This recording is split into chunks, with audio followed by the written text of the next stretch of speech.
Molecular basis of inheritance या चॅप्टरमध्ये आपण आता बघतोय replication of DNA in eukaryotes. रिप्लिकेशनचं मिनिंग आहे एका DNA पासून तसेच्या तसे 2 डॉटर DNA तयार होणं. The process by which DNA produces 2 exact copies of itself, it is called as replication. Replication of DNA takes place in S phase of interphase. Replication of DNA takes place by semi-conservative method. Semi-conservative method.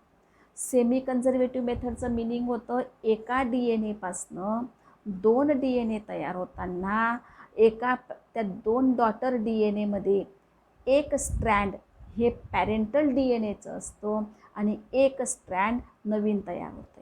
म्हणजे one strand is old आणि other strand is newly synthesized, म्हणून त्याला म्हणतात semi conservative replication. In the daughter DNA molecules out of 2 strands, one strand is old that is conserved and other strand is newly synthesized म्हणजे new. So DNA replication is called as semi conservative replication. आता सेमी कन्झर्वेटिव्ह रिप्लिकेशनची process कशी किती स्टेपमध्ये पूर्ण होते ते आपण बघू. पहिली स्टेप आहे ॲक्टिवेशन ऑफ न्यूक्लिओटाइड्स. आपण बघितलं की DNA मॉलिक्यूल हा डिऑक्सिरायबो न्यूक्लिओटाइड्सपासून तयार झालेला आहे. डिऑक्सिरायबो न्यूक्लिओटाइड कसा तयार झालेला आहे तर डिऑक्सिरायबो न्यूक्लिओटाइडला एक डिऑक्सिरायबो शुगर, त्याला एक नायट्रोजन बेस आणि फॉस्फोरिक ॲसिड मॉलिक्यूल, असे 4 नायट्रोजन बेसेस आहेत. कोणते 4? ॲडेनाईन, ग्वानाईन, सायटोसिन आणि थायमिन. आणि म्हणून DNA मध्ये 4 प्रकारचे डिऑक्सिरायबो न्यूक्लिओटाइड्स आहेत आणि 4 प्रकारचे डिऑक्सिरायबो न्यूक्लिओटाइड्स प्रत्येकाला फॉस्फेट जोडलेला म्हणून मोनोफॉस्फेट फॉर्ममध्ये असतात. जसं डिऑक्सिरायबो न्यूक्लिओटाइड ॲडिनोसाईन मोनोफॉस्फेट, तसा ग्वानाईनचा deoxyribo nucleotide guanosine monophosphate, cytosine monophosphate, thymine monophosphate. हे इनॲक्टिव्ह फॉर्ममधले डिऑक्सिरायबो न्यूक्लिओटाइड ATPच्या मदतीने ॲक्टिव्ह केले जातात आणि ॲक्टिव्ह करून ते ट्रायफॉस्फेट फॉर्ममध्ये कन्वर्ट होतात. म्हणजे deoxyribo nucleotide monophosphate with the help of ATP get activated into deoxyribo nucleotide DATP. हा GMP get activated into deoxyribo nucleotide GTP. हे झालं ॲक्टिवेशन. ही पहिली step. With the help of phosphorylase enzyme they get activated. आता दुसरी step आहे origin point. Replication of DNA starts from a specific point on the DNA. एका विशिष्ट पॉईंटपासून रिप्लिकेशनला सुरुवात होते. ज्या पॉईंटपासून सुरुवात होते त्याला म्हणायचं ओरिजिन पॉईंट. यूकॅरियोटिक DNAवर 1 to many origins are present आणि प्रोकॅरियोटिक DNAवर मात्र सिंगल ओरिजिन इज प्रेझेंट. आता हा DNA मॉलिक्यूल, या DNA मॉलिक्यूलवर हा ओरिजिन पॉईंट, त्याला इनिशिएशन किंवा ओरिजिन पॉईंट असं म्हणतात. इथं एक एन्झाईम आहे ज्याचं नाव आहे एंडोन्यूक्लिएज. एंडो म्हणजे मध्ये, न्यूक्लियसच्या मध्ये काम करणारा एंडोन्यूक्लिएज. हा काय करतोय, इथली फॉस्फोडायस्टर लिंकेज हा एक डिऑक्सिरायबो न्यूक्लिओटाइड, हा दुसरा डिऑक्सिरायबो न्यूक्लिओटाइड, हा जोडले गेले फॉस्फेट ग्रुपच्या मदतीने. ही फॉस्फोडायस्टर लिंकेज ब्रेक करतो तितक्या भागात आणि त्याच्यामुळे nick formation takes place at the origin point. ही झाली पहिली स्टेप. आता दुसरी स्टेप आहे unwinding of DNA from the point of origin. आता 2 स्ट्रँड सेपरेट, कारण नवीन DNA तयार करायचे तर प्रत्येक जुन्या एकेका स्ट्रँडवर एक नवीन स्ट्रँड तयार होईल. मग 2 स्ट्रँड सेपरेट करायचे. सेपरेट होणं म्हणजे केव्हा होईल, हे अनवाइंडिंग टेक्स प्लेस. म्हणजे पुढची स्टेप आहे unwinding of DNA molecule. Unwinding of DNA molecule takes place with the help of enzyme helicase. Helicase एन्झाईमची इथं आवश्यकता असते. काय होतं आहे, ओरिजिन पॉईंटपासनं इथं DNA मॉलिक्यूल्समध्ये 2 स्ट्रँड कसे जोडले गेले, nitrogen base between nitrogen base pairing म्हणजे हायड्रोजन बॉन्डच्या मदतीने. कशी बॉन्डिंग आहे, हा C असेल तर इथं ट्रिपल बॉन्ड G असा एक न्यूक्लिओटाइड जोडला गेलेला आहे. इथं G असेल तर C असा न्यूक्लिओटाइड जोडला गेला. ही फॉस्फोडायस्टर लिंकेज. आता हे हायड्रोजन बॉन्ड ब्रेक करायचे. कोण करेल, हेलिकेज एन्झाईमच्या मदतीने 2 स्ट्रँडमधले नायट्रोजन बेस पेअरिंग ब्रेक होणं, याला म्हणायचं अनवाइंडिंग ऑफ 2 स्ट्रँड्स. काय होईल, अनवाइंडिंग ऑफ 2 स्ट्रँडमुळे हायड्रोजन बॉन्ड ब्रेक झाल्यामुळे हा ओरिजिन पॉईंट, हा ओरिजिन, या ओरिजिनपासनं 2 स्ट्रँड हे असे सेपरेट झाले. Unwinding of the 2 strand takes place with the help of helicase enzyme. आता अनवाइंडेड स्टेट मेंटेन करायची, कारण जर कॉइल्ड असेल तर इट मे गेट रिकॉइल्ड, परत ते गुंडाळले जाऊ शकतात. आणि म्हणून इथं एन्झाईम आहे SSBP, single stranded binding protein.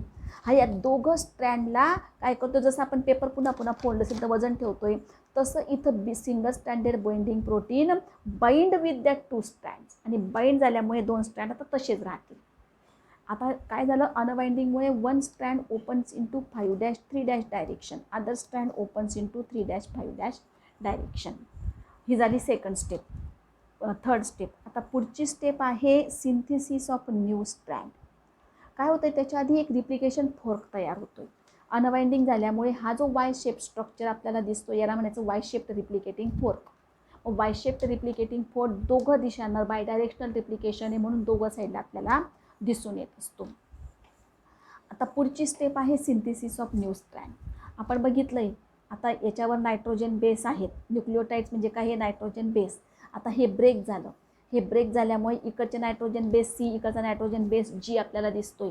हा ब्रेक झाला, पण जर पुढचा न्यूक्लिओटाइड याला जोडायचा असेल तर Gचाच येईल, याला जोडायचं असेल तर Cचाच त्याच्याशी जोडला जाईल. कॉम्प्लिमेंटरी बेस पेअरिंग हे आपण DNAचं वैशिष्ट्य बघितलेलं आहे. काय होतं, आता नायट्रोजन बेसेस गेट एक्सपोज्ड, आणि एक्सपोज नायट्रोजन बेसेस आहेत. इकडचा सिक्वेन्स आपल्याला माहिती आहे, समजा इकडचा सिक्वेन्स ACG असा असेल तर दुसरे न्यूक्लिओटाइड जे ॲक्टिवेशन झालेले आपण बघितले हे ॲक्टिव्ह होतील, आणि ॲक्टिव्ह झालेले न्यूक्लिओटाइड आता A तर A जवळ T नायट्रोजन बेसचा न्यूक्लिओटाइड आणला जाईल एन्झाईमच्या मदतीने. C तर C जवळ Gचा आणला जाईल, G तर C आणला जाईल. अशा पद्धतीने नवीन स्ट्रँड हे जुन्या स्ट्रँडवर तयार होते. याला म्हणायचं synthesis of new strand. Synthesis of new strand takes place on each separated strand. Each separated strand act as a template for synthesis of new strand. मग आपण बघितलं 1 strand open in 5-3-, other open in 3-5. Separate झालेले strand act as a template for synthesis of new strand. Synthesis of new strand always takes place from 3- end of old strand. Old स्ट्रँडच्या 3- एंडनेच नवीन strand तयार होईल. आता इथं 3- end इकडे आहे म्हणून इकडनं नवीन स्ट्रँड तयार होऊ शकतो, पण याचं इकडे आहे म्हणून इकडनं नवीन स्ट्रँड तयार होण्याची पद्धत थोडीशी वेगळी राहील. आता सिंथेसिस ऑफ न्यू स्ट्रँडसाठी 2 गोष्टी आवश्यक आहे. एक म्हणजे स्मॉल फ्रॅगमेंट ऑफ RNA, त्याला म्हणायचं RNA primer. RNA primer itself get attach to 3- end of old strand. इथं तो अटॅच झाला, इकडं 3- एंड ऑफ ओल्ड स्ट्रँड, इथं तो अटॅच झाला RNA प्रायमर. RNA प्रायमर काय करेल, इथले नायट्रोजन बेसेस एक्सपोज्ड आहेत. समजा इथं A आहे तर याचा कॉम्प्लिमेंटरी न्यूक्लिओटाइडला T नायट्रोजन बेसचा त्याला अट्रॅक्ट करेल. अट्रॅक्ट द कॉम्प्लिमेंटरी न्यूक्लिओटाइड आणि गेट पेअर्ड विथ द न्यूक्लिओटाइड. इकडच्या न्यूक्लिओटाइडची याची पेअरिंग करून देईल. हे RNA प्रायमरचं काम. अट्रॅक्ट द कॉम्प्लिमेंटरी न्यूक्लिओटाइड आणि form the hydrogen bond between nitrogen bases. आता इकडे पण तसा, समजा इथं C होता इकडं Gचा आणला जाईल, इथं जोडला जाईल. इथं G होता तर Cचा आणला जाईल, जोडला जाईल. पण आपण बघितलं DNA केव्हा तयार होतोय, काही फॉस्फोडायस्टर लिंकेज. मग आता हे एकमेकांना, हे जे मॉलिक्युल्स आहेत आता T, G, C हे एकमेकांना जोडायचे, आणि हे जोडण्यासाठी आणखी एक एन्झाईमची आवश्यकता आहे. त्याचं नाव आहे DNA पॉलिमरेज थर्ड. हा एन्झाईम ॲट द न्यूक्लिओटाइड्स, पण याचं एक वैशिष्ट्य आहे की it at the nucleotides only at the 3- only from the 3- end of old strand. मग हे 3- एंड आहे म्हणून याच्यावर आता हे जुनं स्ट्रँड आहे, याच्यावर हे नवीन स्ट्रँड तयार होत जात आहे टुवर्ड्स द रिप्लिकेटिंग फोर्क. मात्र इकडे काय, इकडं 3- एंड इकडे आहे म्हणून नवीन strand away from the replicating fork तयार होईल. मग नवीन स्ट्रँड जे इकडं तयार होतं आहे कोणतं, the strand which open in 3-5- direction, याच्यावर जे नवीन स्ट्रँड तयार होतं आहे ते स्मॉल फ्रॅगमेंट ऑफ DNAने तयार होईल. ते कंटिन्यूने तयार होणार, ते डिस्कंटिन्यू होईल. म्हणून आपण असं म्हणू आता synthesis of new strand requires RNA primer. RNA primer itself get attach to 3- end of old strand with the help of DNA polymerase. Third, the enzyme, the nucleotide molecules are joined, phosphodiester linkage is formed. But DNA polymerase has the ability to add the nucleotides only at the 3- end of old strand. So म्हणून काय झालं आता बघा, one strand is form continuously, other strand is form discontinuously. The strand which is form continuously, जे continue तयार होतं आहे, it is called as leading strand. The strand which is form discontinuously, it is called as lagging strand. Leading strand ज्याच्यावर तयार होईल, आता हे old template, याच्यावर हे नवीन स्ट्रँड तयार झालं, तर हे जे जुनं पॅरेंटल DNA स्ट्रँड आहे याला म्हणायचं लीडिंग टेम्पलेट. कारण each separated strand act as a template for synthesis of new strand. Naveen strand तयार होण्यासाठी हा साचा आहे, इथला सिक्वेन्स म्हणजे साचा आहे.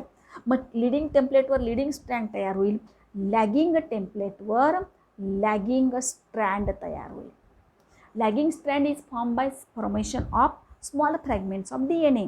That small fragments of DNA याला म्हणायचं ओकाझाकी फ्रॅगमेंट. ओकाझाकी फ्रॅगमेंट्स, हे ओकाझाकी फ्रॅगमेंट्स जे आहेत हे नंतर जोडले जातात. That fragments are then joined. कसे जोडले जातील, तर RNA प्रायमर काढून टाकायचा. RNA प्रायमर काढून टाकायला मदत करेल DNA पॉलिमरेज सेकंड एन्झाईम. तिथं परत नवीन सिक्वेन्स ॲड करायचा. नवीन सिक्वेन्स ॲड करायला मदत करेल DNA पॉलिमरेज फर्स्ट एन्झाईम. आणि ते सिक्वेन्स ॲड झाल्यानंतर ते स्ट्रँड कंटिन्यू करायचं DNA पॉलिमरेज थर्डच्या मदतीने.